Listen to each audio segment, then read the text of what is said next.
from a script, and it's the introduction. And as I noted just a moment ago, this opening of a script is the most important part of your presentation to start, because whether you sell somebody or not, you have to get through that first 15 to 20 seconds.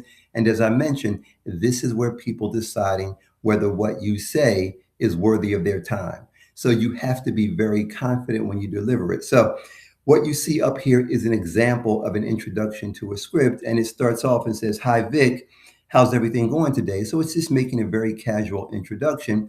And then it says, "My name is Brian, and I'm calling about your wife."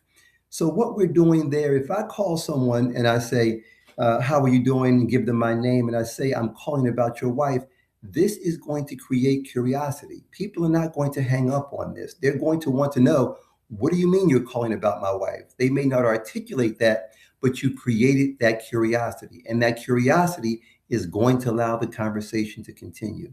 And what we're doing here is bringing in relevant pieces that we obtained from the lead when it was developed. So we tell them we're calling about their wife.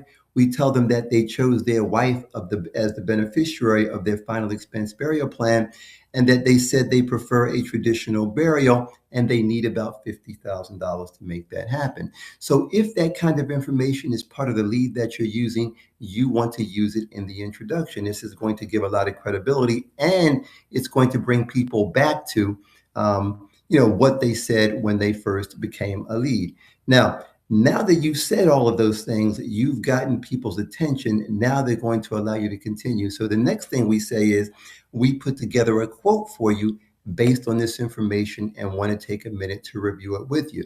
So once again, what we're doing is we're kind of giving people the implication, the impression that this process has already started. We've already created this quote, and now we're not starting at ground zero. We're starting halfway down the track. So we also imply that it's not going to be as time consuming.